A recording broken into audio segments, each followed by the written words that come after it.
2024 में एकादशी व्रत 6 मार्च दिन बुधवार को रखा जाएगा।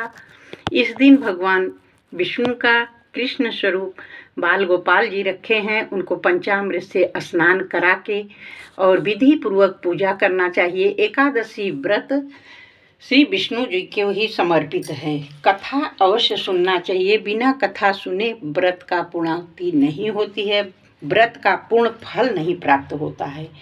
तो युधिष्ठिर कृष्ण जी से पूछते हैं कि फाल्गुन मास के कृष्ण पक्ष में कौन सी एकादशी आती है। तो श्री कृष्ण बोलते हैं, युधिष्ठिर, एक बार नारद जी ने कमल के आसन पर विराजमान होने वाले ब्रह्मा जी से प्रश्न किया, सूर्य श्रेष्ठ फाल्गुन के कृष्ण पक्ष में जो विजया एकादशी होती है, कृपया उसके पुण्य का वर्णन कीजिए। ब्रह्मा जी ने कहा, नारद सुनो, मैं एक उत्तम कथा सुनाता हूँ जो पापों का अपहरण करने वाली है। यह व्रत बहुत ही प्राचीन, पवित्र, पाप नाशक है। विजया नाम की एकादशी राजाओं को विजय प्रदान कराती है, इसमें तनिक भी संदेह नहीं है। पूर्व काल की बात है। भगवान श्री रामचंद्र जी 14 वर्षों के लिए वन में गए और महापंचवटी में सीता तथा लक्ष्मण के साथ रहने लगे। वहां रहते समय रावण ने चपलतावश विजयात्मा श्री राम जी की तपस्विनी पत्नी सीता को हर लिया। उस दुख से श्री राम व्याकुल हो उठे। उस समय सीता की खोज करते हुए वे वन में घूमने लगे। कुछ दूर जाने पर उन्हें जटायु मिले। इनकी आयु समाप्त हो चुकी थी। इसके बाद उन्होंने वन के भीतर कबंध नामक राक्षस का वध किया। फिर सुग्रीव के साथ उनकी मित्रता हुई। तत्पश्चात श्री राम के लिए वानरों की सेना एकत्रित हुई। हनुमान जी ने लंका के उद्यान में जाकर सीता जी का दर्शन किया और उन्हें श्री राम जी के चिन्ह स्वरूप मुद्रिका प्रदान की। यह उन्होंने महान पुरुषार्थ का काम किया था। वहां से लौटकर वे श्री रामचंद्र से मिलने और लंका का सारा समाचार उनसे निवेदन किया। हनुमान जी की बात सुनकर श्री राम ने सुग्रीव की अनुमति ले लंका को प्रस्थान करने का विचार किया। समुद्र के किनारे पहुंचकर उन्होंने लक्ष्मण जी से कहा, सुमित्रा नंदन, किस पुण्य से इस समुद्र को पार किया जा सकता है? यह अत्यंत अगाध और भयंकर जल जंतुओं से भरा हुआ है। मुझे ऐसा कोई उपाय नहीं दिखाई देता जिससे इसको सुगमता से पार किया जा सके। लक्ष्मण बोले, महाराज, आप ही आदिदेव पुराण पुरुष पुरुषोत्तम हैं। आपसे क्या छिपा है? यहाँ द्वीप के भीतर बकदालभ्य नामक मुनि रहते हैं। यहाँ से आधे योजन की दूरी पर उनका आश्रम है। रघुनंदन, उन प्राचीन मुनीश्वर के पास जाकर उन्हीं से इसका उपाय पूछिए। लक्ष्मण जी के यह अत्यंत सुंदर बात सुनकर श्री रामचंद्र जी महामुनि बकदालभ्य से मिलने के लिए गए। वहां पहुंचकर उन्होंने मस्तक झुकाकर मुनि को प्रणाम किया। मुनि उनको देखते ही पहचान गए। ये पुराण पुरुषोत्तम श्री राम हैं, जो किसी कारणवश मानव शरीर में अवतीर्ण हुए हैं। उनके आने से महर्षि को बड़ी प्रसन्नता हुई। उन्होंने पूछा, श्री राम, आपका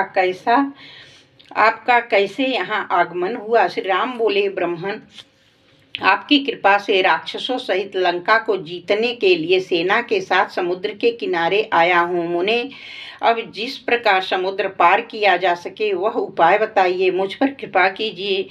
बकदालभ्य ने कहा, श्री राम, फाल्गुन के कृष्ण पक्ष में जो विजया नाम की एकादशी होती है, उसका व्रत करने से आपकी विजय होगी। निश्चय ही आप अपनी वानर सेना के साथ समुद्र को पार कर लेंगे। राजन, अब इस व्रत की फलदायक विधि सुनिए। दशमी का दिन आने पर एक कलश स्थापित करो। वह सोने, चांदी, तांबे अथवा मिट्टी का भी हो सकता है। उस कलश को जल से भरकर उसमें पल्लव डाल दें। उसके ऊपर भगवान नारायण के सुवर्णमय विग्रह की स्थापना करें। फिर एकादशी के दिन प्रातःकाल स्नान करें। कलश को पुनः स्थिरता पूर्वक स्थापित करें। माला, चंदन, सुपारी, नारियल आदि के द्वारा विशेष रूप से उसका पूजन करें। कलश के ऊपर सप्तधान्य और जौ रखें। गंध, धूप, दीप, भांति भांति के नैवेद्य से पूजन करें। कलश के सामने बैठकर वो सारा दिन उत्तम कथा वार्ता आदि के द्वारा व्यतीत करें तथा रात में भी वहां जागरण करें। अखंड व्रत की सिद्धि के लिए घी का दीपक जलाएं। फिर द्वादशी के दिन सूर्योदय होने पर उस कलश को किसी जलाशय के समीप, नदी, झरने या पोखरे के तट पर ले जाकर स्थापित करें और उसकी विधिवत पूजा करके देव प्रतिमा सहित उस कलश को वेद वेत्ता ब्राह्मण के लिए दान कर दें। महाराज, कलश के साथ ही और भी बड़े बड़े दान देने चाहिए। श्री राम, आप अपने युद्धपतियों के साथ इसी विधि से प्रयत्न पूर्वक विजया का व्रत कीजिए, इससे आपकी विजय होगी।